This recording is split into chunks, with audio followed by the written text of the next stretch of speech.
setelah ikut kuliah selama beberapa semester kayak ya udah be aja gitu, biasa aja gitu. Tapi itu jadi turning point bahwasannya oh ini yang bikin aku stres banget nih. Dan dari situ gue ngerasa kayak I need to do something with my life supaya kehidupan gue bisa improve secara signifikan. Soalnya gue nggak bisa gini-gini terus. Jadi harus ada angle-angle yang emang harus diperhatiin dan kita cover gitu. Hal apa aja sih yang Haris dapetin nih selama merantau ini gitu? Gue berada di environment yang nggak terlalu nge-inspiring gue gitu. Oke. Itu kebanyakan orang sih rata-rata kayak gitu. Mentality yang bodoh dan itu ngerugiin lu, bahkan bisa ngerugiin orang lain juga gitu. Oke.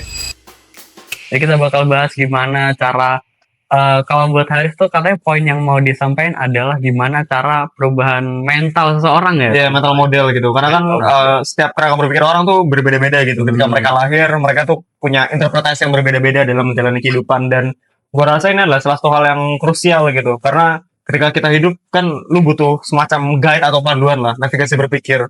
Dan dengan navigasi berpikir yang baik, lu bisa mengimprove kehidupan lu gitu secara signifikan. Yang mental masturbasi ya. Oke, ini agak hot text nih jadinya. Mungkin kita bisa start dulu ya dari siapa sih Haris Razan ini kalau boleh tahu ya kan. Boleh deh kenalan dulu. Oke, halo teman semuanya, kenalin nama aku Haris. Sebenarnya kalau ditanya siapa aku bukan orang yang apa ya? Ya someone special lah gitu. Aku cuman orang biasa yang suka bikin konten tentang self development dan juga ya building something about my life lah gitu. Untuk kesibukanku sih sekarang aku lagi internship di salah satu agensi dan juga freelance juga sih jadi video editor. Dan dengan value aku untuk suka sharing tentang self development ya sesuatu hal yang emang ini giving impact ke orang lain itu menjadi sebuah panduan atau hal yang bersinergi lah gitu istilahnya. Oke, jadi nggak cuman took internship as a project, misal kayak bagian produksi sebagai videographer dan segala macamnya, tapi harus juga pengen nampilin ada value di balik itu ya. Iya, intinya project-project yang gue bikin dari YouTube, Instagram, dan podcast ini sebenarnya itu lebih ke self actualization, aktualisasi diri. Soalnya kan dengan banyak waktu yang gue punya kan, ya masa gue pakai buat kerja untuk orang lain terus gue nggak cipta apa-apa gitu ya, bullshit gitu. Ya benar sih, kayak sometimes kan orang mikir kayak istirahat tuh perlu, terus ada yang ngerasa kalau ini kerja terlalu lembur dan segala macam, tapi pelariannya mereka tuh justru ke arah yang sebenarnya nggak produktif, hal yang nggak penting kayak gitu kan. Jadi salah satu mindset yang dimiliki dari Haris juga menarik. Dari aku pribadi mungkin bakal belajar banyak ya di video kali ini ya. Jadi mungkin yang pertama kali kita bahas ya, apa itu skema shift kalau boleh tahu ya kan? Jadi skema shift itu sebenarnya punya definisi tersendiri gitu. Maksudnya kalau kita cari definisi dari Google itu banyak banget gitu tentang dari kalimat yang namanya skema gitu. Jadi skema ini mempunyai definisi dari sudut pandang psikologis dan juga neuroscience ya bahwa kita tuh punya kerangka berpikir. Jadi kalau secara pengertian itu adalah kerangka berpikir dan juga interpretasi kita gitu terhadap sesuatu hal gitu ketika kita hidup. Karena kan ya ketika kita hidup kan of course kita bakal punya banyak experience dan kejadian entah itu negatif atau positif gitu. Dan satu-satunya hal yang membuat kita jauh lebih berbeda daripada orang lain itu adalah mental model kita tuh gimana gitu ketika kita menjalani kehidupan. Dan ya skema ini sebenarnya backgroundnya ya iseng aja sih gitu. Tapi kalau secara bahasa itu datangnya dari mana? Skema shift. Skema tadi dari definisi aku sebut itu tentang kerangka berpikir seseorang lah gitu. Kalau kalian cari secara definisi itu pasti nggak jauh dari mental model, kerangka berpikir dan juga gimana sih seseorang ini melakukan tindakan based on pemikiran mereka. Terus dari shift tadi kan shift itu kalau dari translatein secara harfiah ya ke bahasa Indonesia tuh kan artinya perpindahan lah gitu kayak shifting. Iya, shifting lah gitu.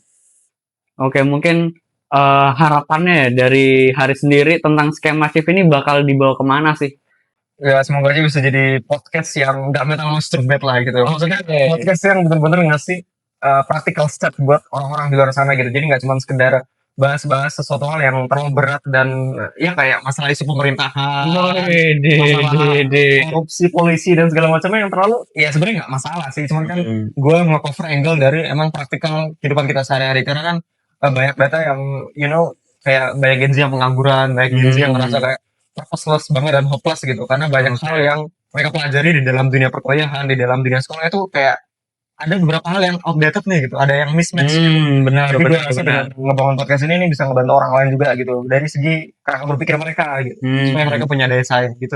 Oh ya benar, soalnya kan kalau kita bicarain masalah pembuatan kerangka berpikir selain dari keluarga, selain dari lingkungan, juga dari hal-hal yang entah kita tonton, kita denger sehari-hari ya. Iya bener banget. Jadi ya gue rasa ini bisa menjadi media yang produktif sih buat orang lain.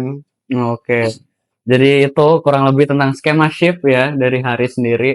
Berarti teman-teman, Haris ini bukan dari Surabaya, bukan dari orang Jawa, tapi Haris dari mana, Riz? Kalimantan. Kalimantan. Tepatnya Samarinda ya, Riz ya. Ngerantau gue. Ngerantau. Oke, mungkin kita bahas dulu sebelum kita masuk ke yang berat-berat nih, sebelum kita masuk ke yang daging.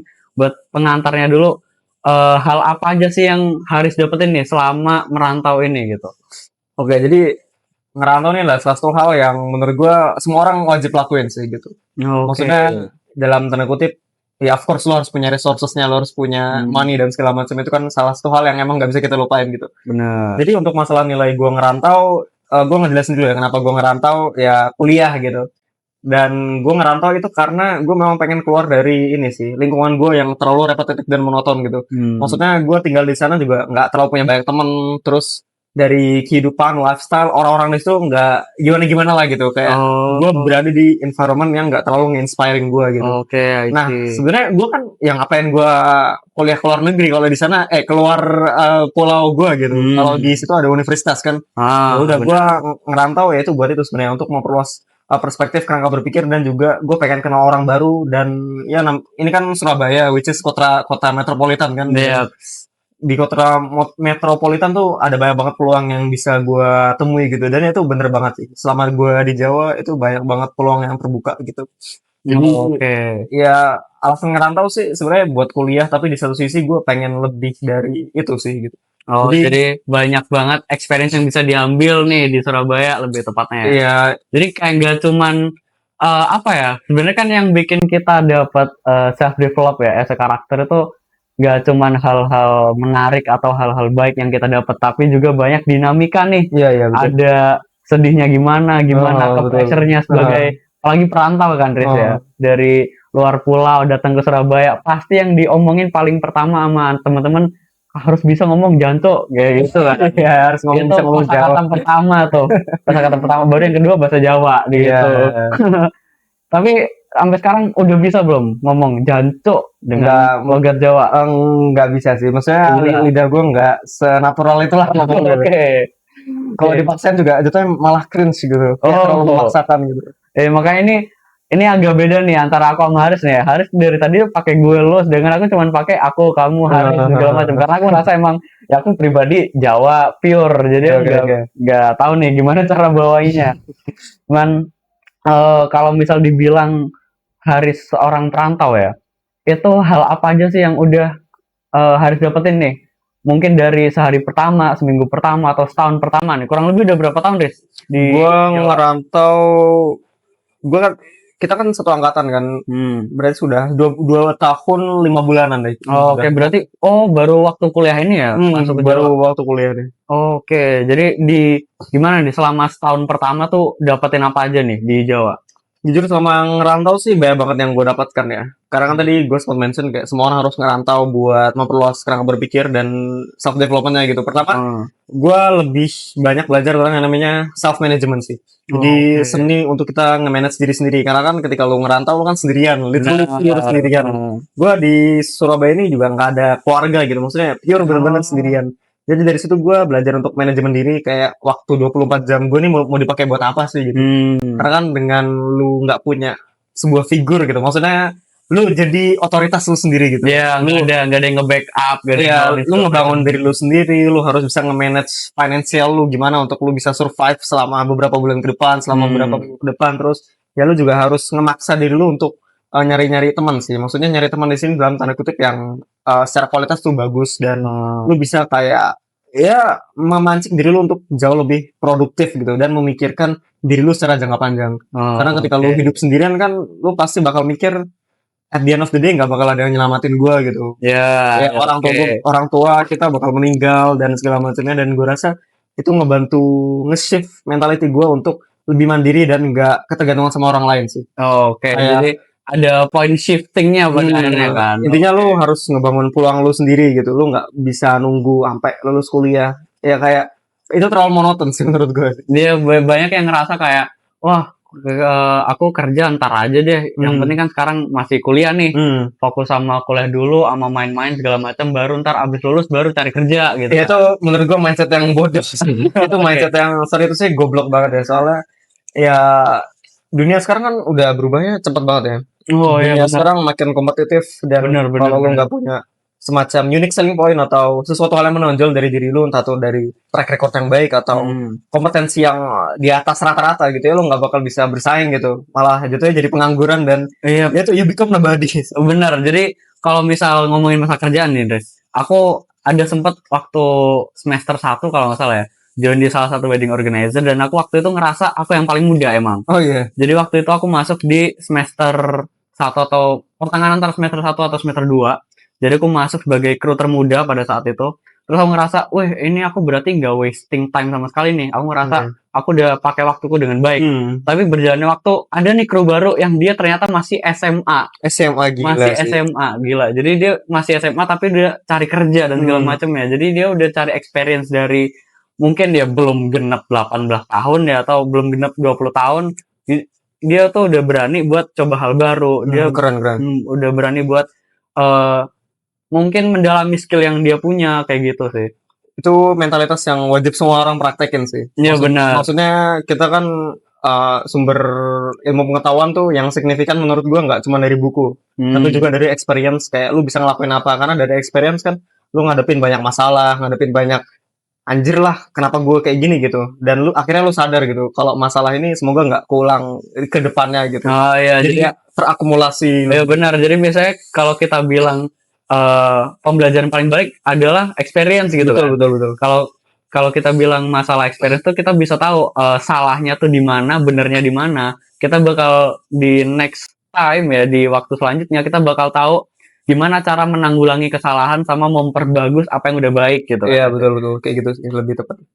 Oke. Jadi mungkin kalau misal Haris udah ngomongin masalah gimana bisa manajemen waktu, gimana cara survive buat merantau sendirian ini kan, kalau bisa dibilang kan buat sebagai perantau apalagi nggak punya backup, nggak punya keluarga sama sekali di sini, bener-bener datang ke sini cuman bawa badan, barang sama otak udah kan, cuman kayak gitu doang kan.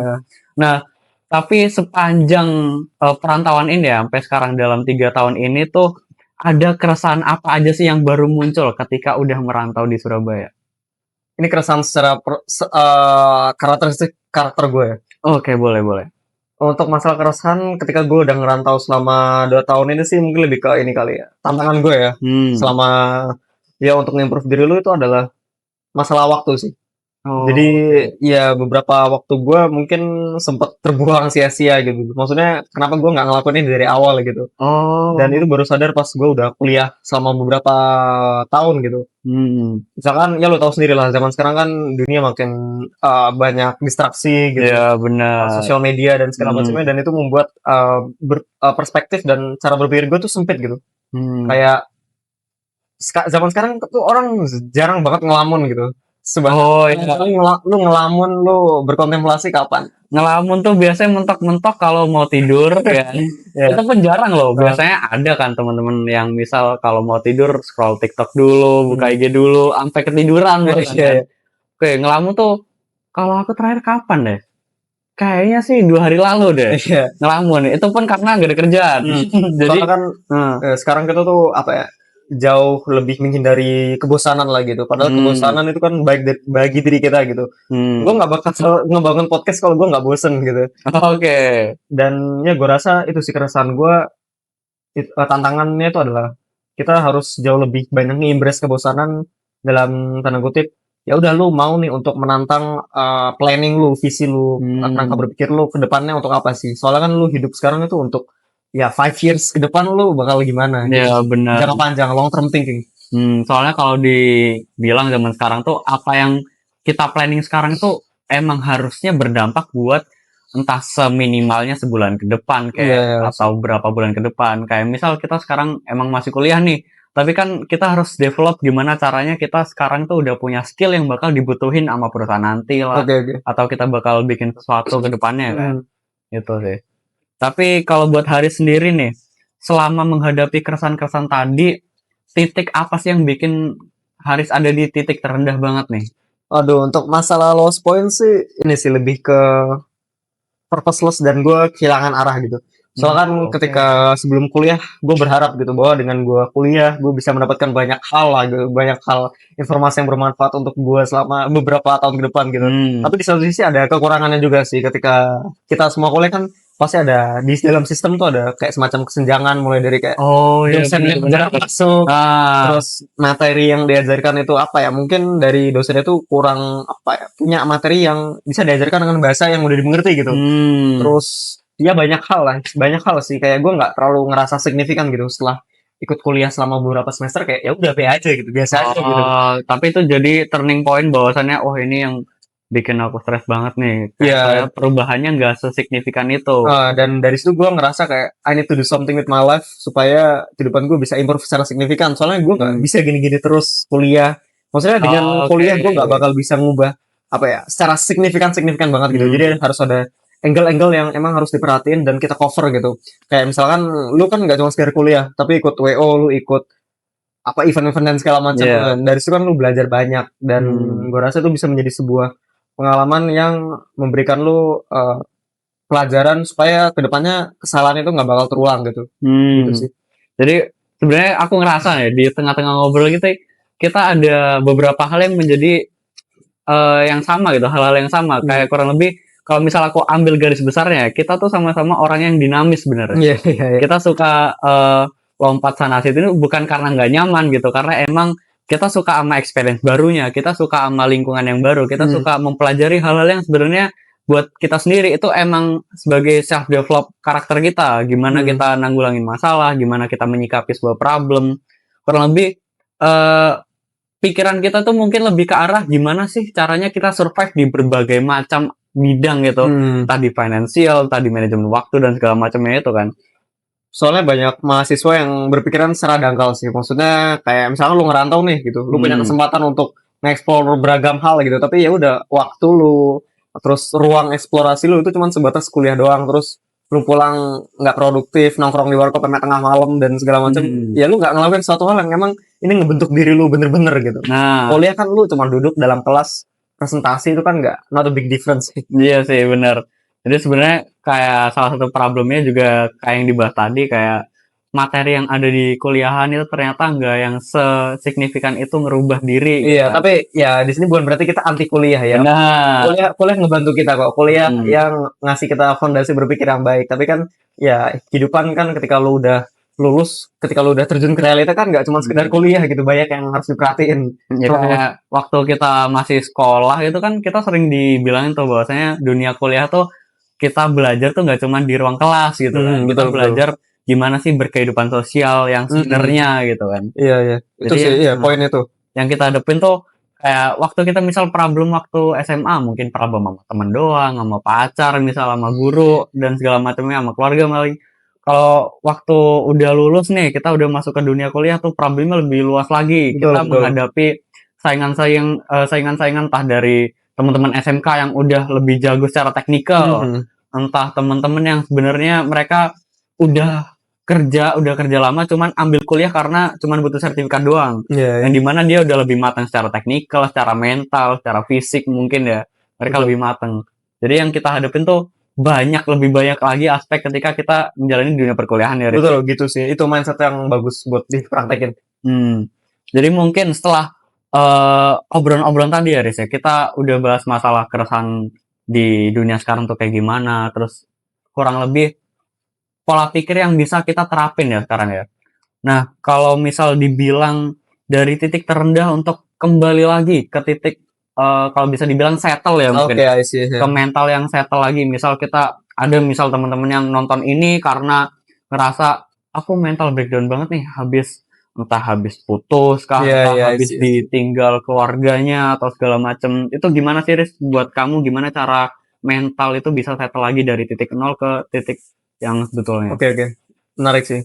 Tadi kan kita balik ke lost point tadi ya. Gue ngerasa kayak purposeless gitu. Sebenarnya gue mempersepsikan itu sebagai sebuah tanda sih, sebuah sinyal dari alam bawah sadar lo. Ini kita nggak berbicara saintifik dan segala macam, tapi kayak gue nginterpretasin bahwa ini adalah apa ya kayak teguran keras untuk diri lu nge-explore potensial yang lu punya gitu. Oh. Jadi kan gue punya lowest point tadi kan ngerasa purposeless tadi gitu, kayak hampa banget lah gitu hidup, masa cuma buat kuliah.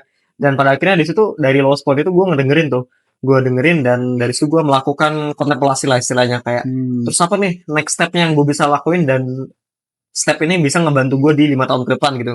Jadi dari situ gue ngimplementasin long term thinking gitu kan.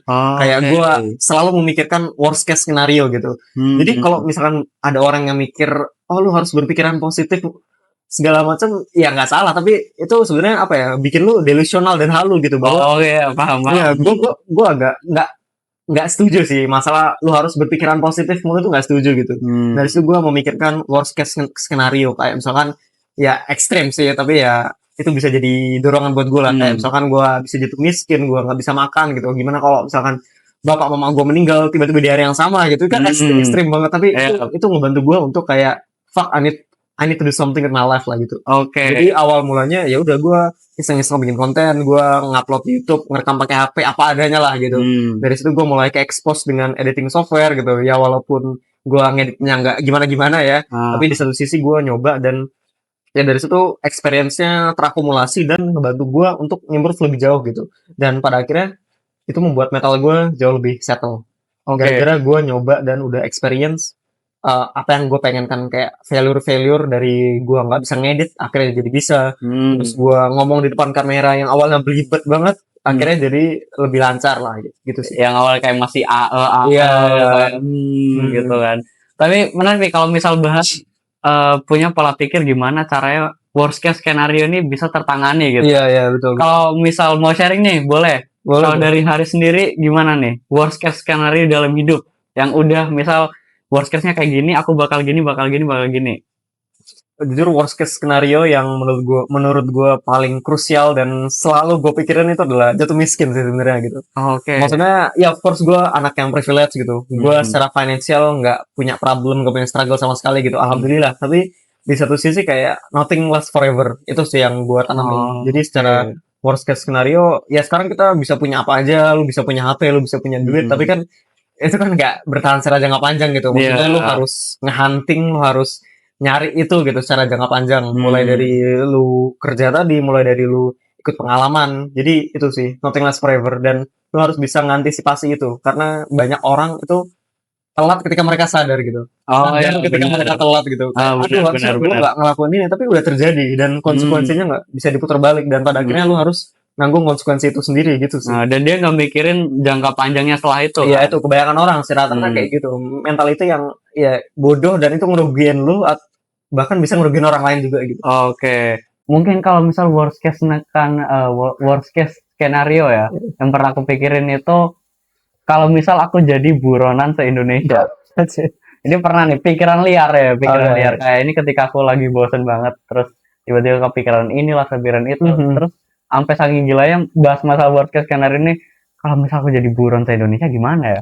Misal kebanyakan bahas politik itu kurang lebih kejadian waktu demo-demo waktu Agustus kemarin. Emang lagi meledak banget itu kan. Yang banyak teman-teman mungkin yang juga ikutan repost postingan masalah politik. Betul.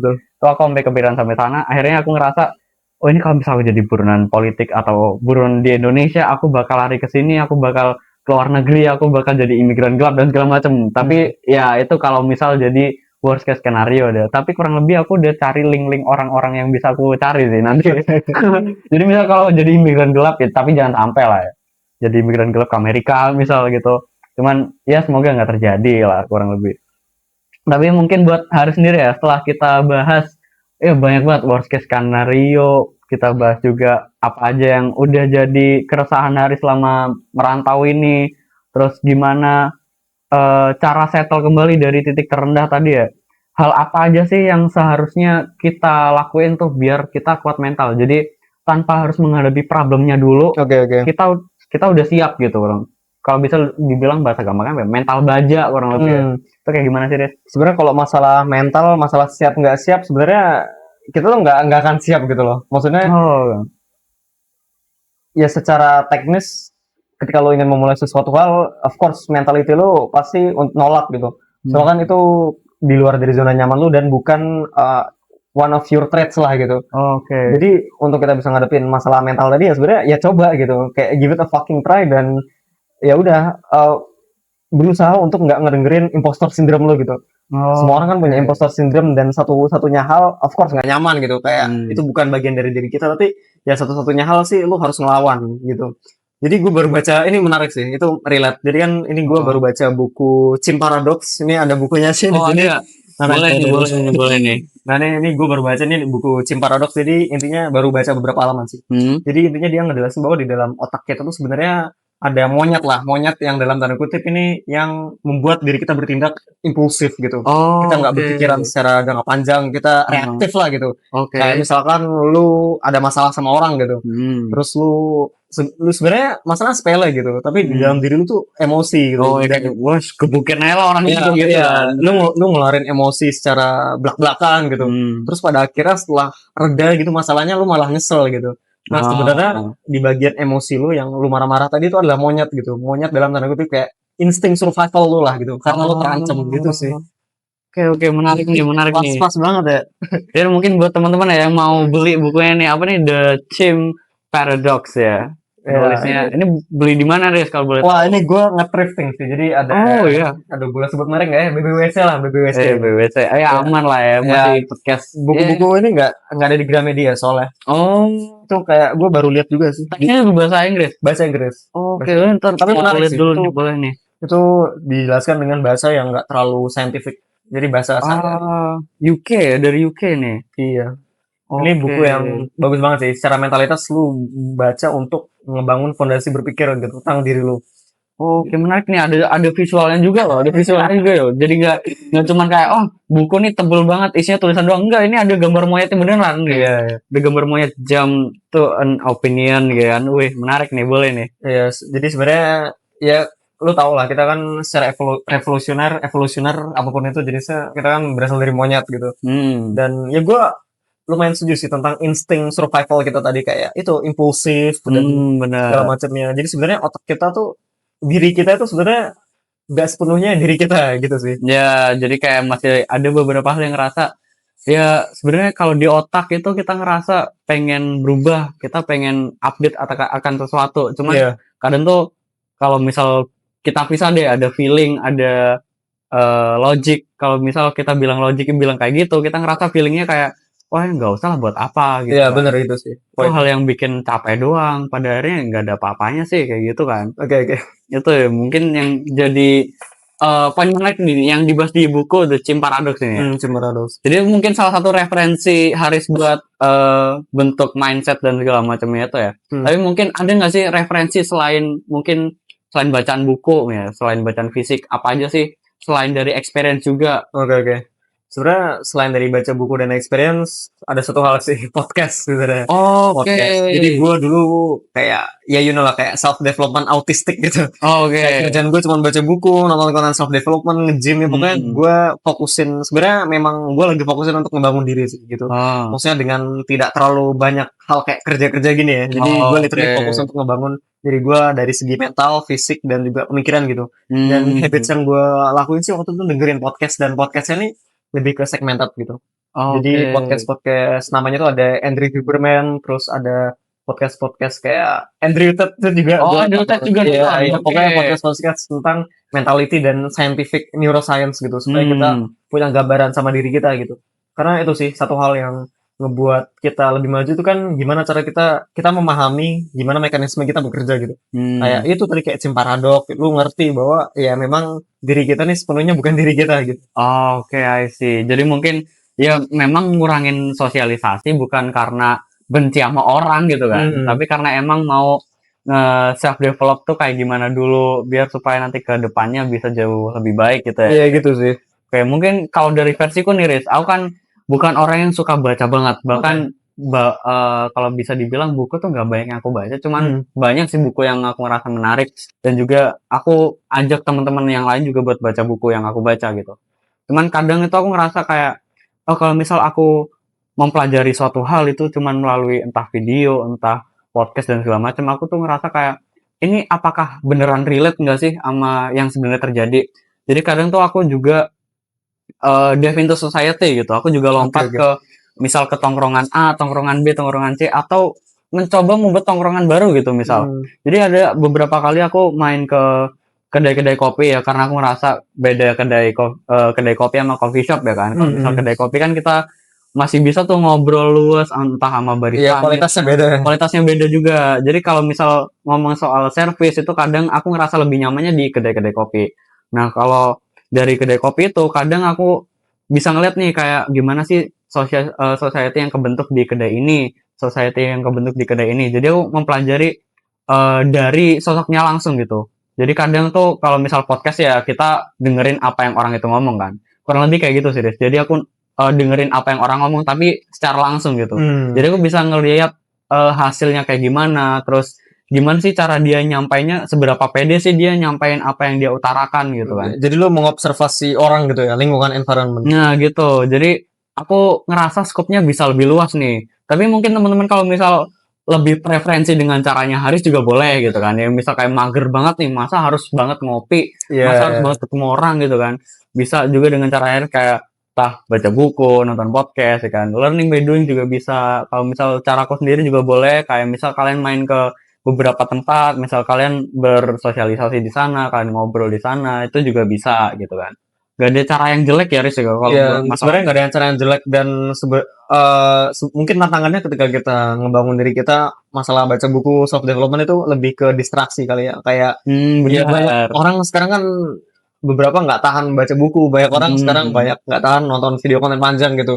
Sebenarnya dari gue sih gue nggak ada hambatan sama sekali karena ya kan itu hasrat gue banget kan, gue untuk merubah diri gue lah gitu. Jadi sebenarnya ini balik lagi ke hasrat teman-teman semua gitu. Dan kalau misalkan ngerasa susah ya embrace aja gitu, soalnya itu adalah salah satu tantangan yang emang kita semua harus hadapi di era disruptif teknologi. Iya benar, bahkan kayak misal teman-teman yang misal lagi baca buku terus pakai TWS nih, misalnya TWS-nya connect ke HP, tapi masih bunyi notif nih, kadang bunyi notif dikit langsung apa ya, langsung ditutup, buka HP, buka notif, terus tiba-tiba kebuka nih TikTok, kebuka nih IG, nah scroll akhirnya bukunya ketinggal gitu. Iya, sebenarnya lebih ke melatih otak lu sih, maksudnya bahasa kasarnya ya lu mau bego selamanya atau enggak gitu. Kalau enggak ya udah lu harus memaksa lawan distraksi tadi gitu. Lebih ke pengorbanan sih menurut gua. Untuk mengubah kerangka berpikir lu tuh lebih banyak butuh pengorbanan tadi. Kayak misalkan lu mau baca buku ya udah lu harus ngorbanin HP lu gitu. Atau lu mau belajar bersosialisasi, public speaking ya udah lu harus ngorbanin gadget lu tuh yang lu pakai buat ngeboket, mainan ML terus gitu. Jadi lebih ke sacrifice sih. Tapi mungkin kalau misal dibilang bahasa simpelnya tuh lebih kayak kalau misal kita ngerasa ini udah ke distraksi nih, kita udah kena distract, langsung mikir kayak ini nggak boleh nih balik ke zona nyaman, kurang lebih kayak gitu. Iya, lu harus maksa diri lu sih. Kurang lebih harus ada kayak notifnya juga lah ya. Kita harus punya notification buat diri kita sendiri, kayak nge-reminder, ini nggak bisa, kamu balik lagi ke zona nyaman, nggak boleh kayak gini, kayak gitu ya. Ya gitu sih, soalnya kan ya pengembangan diri juga bukan sekedar seberapa banyak hal yang lo konsumsi, tapi seberapa mau hasrat lu untuk kayak go through the fucking limit lah. Ya benar banget sih. Cuman ini Riz, kalau misal kita, dari tadi kita kan juga kurang lebih nyinggung hal-hal yang bikin kita terhambat nih ya kan, terhambat buat self developnya, entah secara karakter, secara mindset dan segala macamnya itu. Tapi kalau bagi Haris nih, kalau misal di generasi sekarang nih, hal apa aja sih yang bikin kita mentalnya jadi rusak gitu? Oke. Sebenarnya untuk masalah mentalitas yang jelas mentalitas kita bervariasi. Sebenarnya banyak faktor sih, mulai dari faktor ekonomi lu, mulai dari faktor asuh lu gitu. Karena kan nggak semua orang izin, nggak semua orang tua bisa mendidik anaknya dengan baik gitu. Dan itu pengalaman yang gue lihat gitu dari status faktor sosioekonomi tadi gitu. Secara struktural ya. Kalau kita bahas secara pemikiran yang misalkan lu udah gede, lu bisa nge-shift mindset lu sendiri, itu lebih ke distraksi tadi gitu. Maksudnya ya itu tadi balik ke lu nggak mau ngadepin rasa bosan tadi gitu. Lu nggak mau thinking with your own thoughts lah gitu. Dan lu sibuk untuk mengonsumsi pleasure tadi gitu, kenikmatan kayak scrolling dan segala macamnya. Sebenarnya nggak ada yang salah gitu, tapi ketika lu kayak masih hopeless, purposeless, dan lu ngerasa belum punya navigasi berpikir yang baik, belum punya navigasi hidup yang baik, ya lu harus berani untuk itu embracing thinking alone tadi sih gitu. Tantangannya ya distraksi sih menurut gua. Iya sih, karena kalau kita bisa bilang kan orang kena distraksi kan karena emang ngerasa satisfied ya kan Iya, itu ya. tapi distraksi itu nggak ngebuahin lo apa-apa gitu. Jadi cuman ngebuahin lo ya fake sense of pleasure. Oke. Ini kalau nggak salah nyambung sama salah satu teori komunikasi nih kalau nggak salah, yang segitiga kebutuhan nggak sih? Oh, Maslow hierarchy. Iya. Apa tuh yang paling atas tuh Self actualization. self actualization ya. Jadi itu apa ya? Itu yang sebenarnya jadi salah satu penyebabku buat masuk ke dunia ilmu komunikasi. Oke oke. Karena ya nggak tahu ya kalau misal Haris ya, karena Haris juga mahasiswa ilmu komunikasi. Kalau misal aku ngerasa kayak aku pengen nih mempelajari society gitu, kayak gimana aku bisa ngelebur di banyak jenis society karena aku bisa tahu celahnya society, misal dunia Jepangan, entah dunia skena hard rock dan segala macam. Aku bisa kultural ya berarti fokus. kultural Oke oke. kayak gitu. Aku lebih suka hal-hal yang kayak gitu sih. Cuman kalau misal out of topic nih, kita keluar topik dulu dari mental. Kalau misal dari Haris sendiri, kenapa sih mempelajari ilmu komunikasi gitu? Oke, jadi sebenarnya it's a long story sih. Maksudnya gue sebenarnya nggak kepikiran banget untuk ikut ilmu komunikasi. Oh, oke. Jadi kan gue masuk jalur UTBK itu tes gitu. Dan ya udah selama beberapa tryout nilai gue ya mentok di situ-situ aja gitu. Jadi awalnya gue mau masuk sebenarnya bervariasi sih jujur jurusan gue. Pertama itu gue pengen masuk kriminologi gitu. Kriminologi gitu, bayangin. Dan kalau ditanya ya juga gue nggak tahu gitu kayak kenapa. Jadi tanpa konteks ya. Iya sebenarnya nggak tahu, jadi kan masih awang-awang idealis lah gitu. Wah keren nih, kayaknya gue harus milih ini gitu. Terus yang kedua karena gue pokoknya kan setelah UTBK tuh kan ada ujian mandiri gitu, ujian mandiri di UGM. Ya udah waktu itu gue ikut gitu. Oke. Jurusannya apa lu tebak? Apa? Filsafat. Tapi masih oke. Iya. Jurusan filsafat di UGM oke. Iya, filsafat. Terus ya udah ketolak kan gitu karena nilai ujian mandiri gue kurang gitu. Tapi pas pengumuman gue milih ilmu komunikasi keterima gitu. Dan alasan kenapa gue milih ilmu komunikasi waktu itu lebih ke self interest gue sih. Kayak gue kan waktu kecil seneng dan ngerasa kayak ada sense of purpose lah gitu ketika gue bikin konten gitu. Dan kayaknya dari situ gue bisa ngeksplorasi lebih jauh gitu tentang masalah media tadi. Gara-gara gue suka yaping pas masih kecil gitu. Maksudnya masih ada jejak digital gue. Masih umur 6 tahun gitu gue ngomong gak jelas. Oke. Apa bisa ditampilin di podcast? Boleh. Boleh ya, langsung aja. Terus ya gue pengen mempelajari itu industri kreatif tadi sih. Soalnya dari awal gue punya interest tentang industri kreatif gitu. Setelah di ujung-ujung pengumuman UTBK itu gue udah punya interest gitu. Kayaknya menarik nih di industri kreatif gitu. Dan gue pengen mempelajari itu lebih dalam, tapi ya alhamdulillah kesampaian gitu. Dan kalau misal diomong sekarang nih selama 3 tahun ini apa ada nih yang disesalin dari kamu masuk ilmu komunikasi? Yang disesalin sih sebenarnya nggak ada. Sebenarnya di jurusannya nggak ada sih. Mungkin yang lebih disesali dosennya aja. Oke. Beberapa ya. Ya nggak tahu kalau misal dibilang beberapa mungkin nggak kesindir. Jadi kayak gitu aja sih. Ya nggak usah dibahas lagi lah. Mungkin kalau kita ngobrolin masalah apa yang kita pilih sebelumnya emang secara nggak sengaja ya pada akhirnya jadi jalan hidup kita, itu kita bisa bilang itu sebuah momentum atas apa yang akan berubah dalam hidup kita nggak sih? Betul sih. Maksudnya kalau gue nggak masuk jurusan ilmu komunikasi juga mungkin gue nggak bakal ya ketemu environment yang sehat gitu. Maksudnya kan selama gue kuliah juga gue ngerasa environment dan lingkungan sosial gue tuh sehat gitu. Maksudnya orang-orangnya nggak terlalu branded gitu. Mungkin bakal beda nasib kalau gue let's say anggap aja gue kuliah di mana lah gitu. Kalau misal keterima yang UGM tadi ya bakal ketemu yang bercanda itu gak sih? bisa aja gue masuk jurusan filsafat nanti orang-orangnya kayak itu apa ya gitu lah pokoknya gue yang sakit banget mikirnya ini nggak boleh ya makanya gitu. Tapi ya di satu sisi sih di pilihan kita sebenarnya there's no perfect choice sih, ada plus minus juga gitu yang sebenarnya kita nggak sadarin gitu sih. Iya sih, sebenarnya kalau misal kita dibilang apa yang berjalan dalam hidup, kalau misalkan itu salah pun itu juga sebuah experience kan, itu sebuah pengalaman gimana cara sebuah kebaikan, sebuah kesalahan itu pada akhirnya juga jadi pembentukan karakter kita ya kan. Iya betul. Jadi misal kalau dibilang orang-orang tuh sekarang yang aku lihat ya Riz, dari teman-temanku, kalau misal mereka ngadepin suatu problem dia tuh langsung self claim.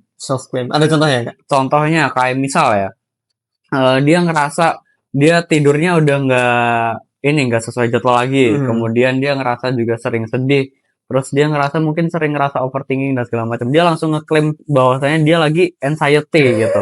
Langsung anxiety. Atau misal dia ngelihat ada temennya nih atau pacarnya atau siapalah yang dia tuh seneng banget ngobrolin tentang dirinya sendiri. Dia seneng banget nunjukin karya-karyanya gitu. Yang mungkin pada diri orang itu dia cuman nunjukin karya biar ya teman-teman yang lain semangat gitu, biar teman-teman lain bisa nyontoh dan segala macam, bukan niat pamer. Oke. Cuman si dia nih ngerasa wah tuh bocah NPD tuh. Oh iya. Nah itu gimana sih Des? Menurutmu tentang klaim-klaim entah anxiety, NPD dan segala macam itu? Sebenarnya gue gimana ya, ini lumayan berat sih.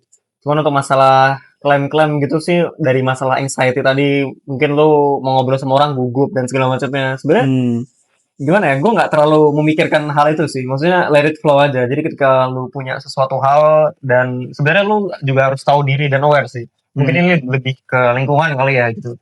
Kalau misalkan lu anxiety dan lu berada di lingkungan yang anggap aja lingkungannya lu baru lah gitu, itu sebenarnya wajar gitu. Misalkan gue baru masuk kuliah dan gue baru ketemu orang gitu kayak lu dan teman-teman gue lainnya, ya of course gue awal anxiety gitu. Gue takut gue nggak bisa fit in karena mereka semua orang Jawa gitu.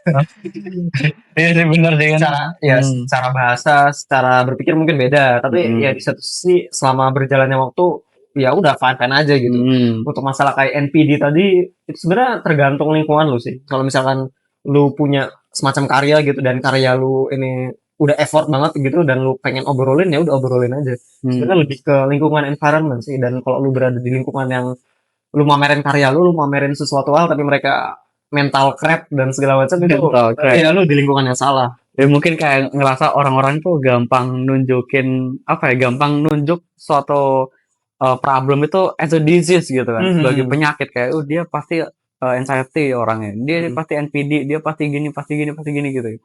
Itu mungkin problem-problem yang sering aku temuin sih deh. Cuman kalau misal dibilang itu kan juga sebagai salah satu self affection ya kurang lebih ya, kayak dia nge-afeksi dirinya sendiri bahwasanya oh aku emang anxiety orangnya, aku emang gampang gini. Nah mungkin kalau sebenarnya buat aku sendiri nggak setuju ya Res ya, kalau misal kamu ngeklaim bahwasannya oh aku emang orangnya kayak gini kok, aku nggak bisa kayak gini. Oh itu, Nah itu gua nggak setuju sih. Lu orangnya kayak gini, lu orangnya kayak gini, ya belum tentu gitu. Karena kan kalau dari jangka panjang waktu mungkin itu short term gitu. Gue orangnya kayak gini, ya gue anxiety, gue dulu kayak gugup gitu ketemu sama orang baru, bahkan berminggu-minggu itu gue gugupnya gitu. Tapi ya ketika berjalannya waktu ya it's fine gitu. Mungkin itu ya manusiawi sih.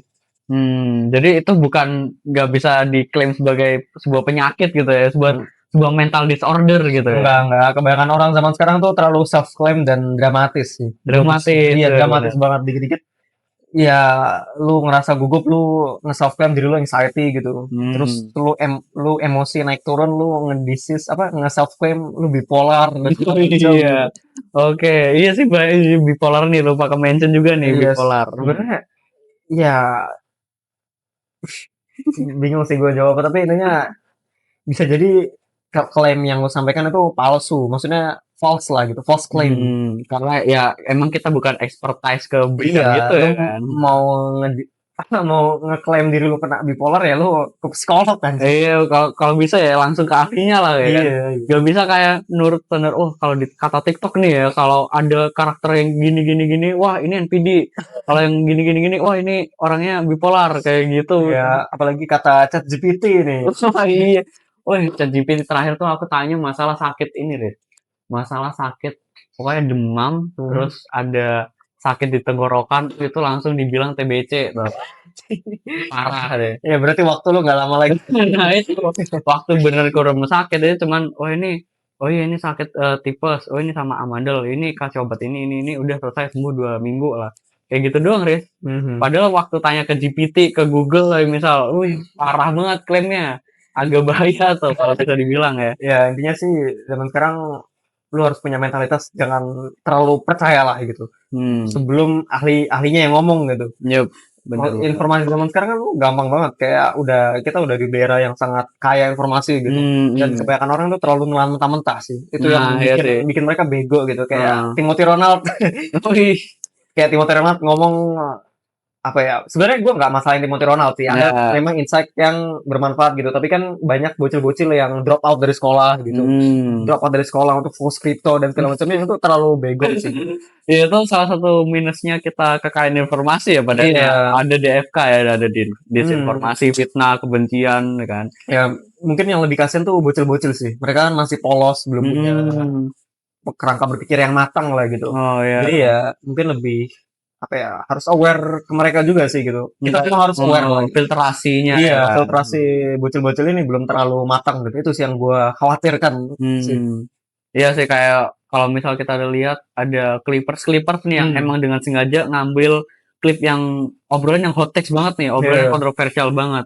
Biasanya itu yang di klip, itu yang tayang, itu yang viral gitu kan. Iya, betul. Orang-orang tuh kadang cuma nonton bagian klipnya doang. Ah, Bahkan nggak harus bocil, kayak orang yang udah gede banget nih. Misal nonton konten masalah Ferry Rwandi yang dia bilang masalah apa yang kemarin sempat diviralin masalah fitnah itu.